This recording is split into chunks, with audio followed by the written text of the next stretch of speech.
Welcome to NSK taste and reach channel. இன்றைக்கி இந்த வீடியோவில் மாங்காய் சாதம் ரெசிபி தான் பார்க்க போகிறோம். சம்மரில் மட்டும்தாங்க நம்மளால் மாங்காய் சாதம் செய்ய முடியும். ட்ரை பண்ணி பாருங்கள், ரொம்ப நல்லாயிருக்கும். பச்சை மாங்காய் ஒன்று எடுத்துக்கங்க. லைட்டாக பழுத்த மாங்காயை எடுத்துக்கங்க. அப்போ தான் புளிப்பு சுவை சுத்தமாக தெரியாது. மாங்காயோட தோலை ஃபுல்லாக சீவி எடுத்துடுங்க.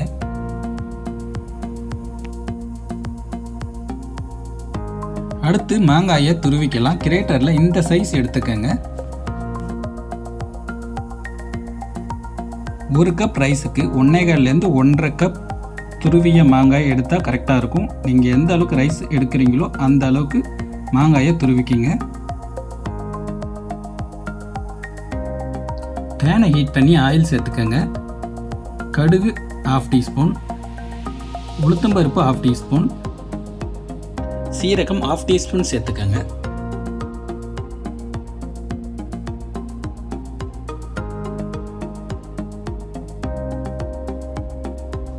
அடுத்து கடலைப்பருப்பு 1 டீஸ்பூன், வரமிளகாய், கொஞ்சமாக சின்ன வெங்காயம் சேர்த்துக்கங்க.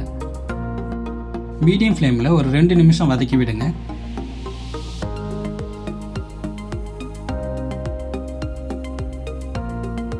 அடுத்து இஞ்சி பச்சை மிளகாய் சேர்த்துக்கலாம். 2யும் பொடியாக நறுக்கி சேர்த்துக்கங்க.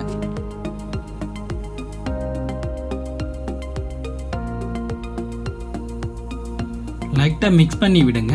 அடுத்து வேர்க்கடலையும் முந்திரி பருப்பும் சேர்த்துக்கலாம். உங்களுக்கு தேவையான அளவுக்கு சேர்த்துக்கங்க.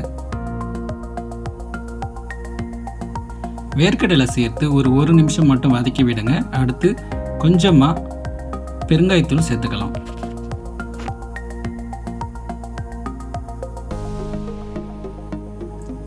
அடுத்து மஞ்சள் தூள் 1/4 டீஸ்பூன் சேர்த்துக்கங்க.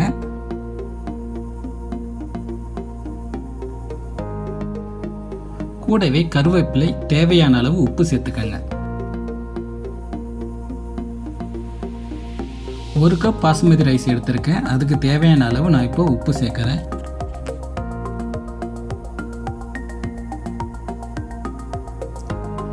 ஒரு நிமிஷம் வதக்கிக்கலாம். அடுத்து நம்ம துருவி வச்சிருக்க மாங்காயை சேர்த்துக்கலாம்.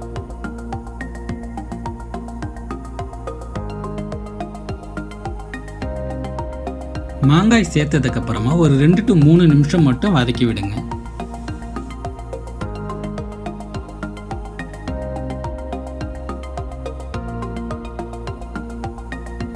கடைசியா துருவன தேங்காய் ஒரு 1/4 கப் சேர்த்துக்கங்க.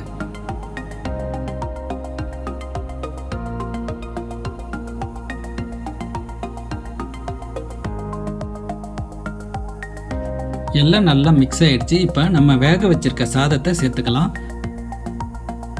நான் சாதம் இன்றைக்கி பாஸ்மதி ரைஸில் பண்ணியிருக்கேன். நீங்கள் வீட்டில் என்ன ரைஸ் வச்சுருக்கீங்களோ அதை எடுத்துக்கோங்க.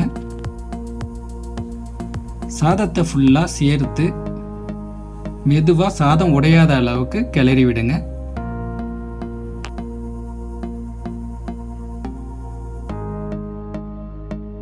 கடைசியாக கொத்தமல்லி தழை கொஞ்சம் பொடியாக நறுக்கி சேர்த்துக்கங்க.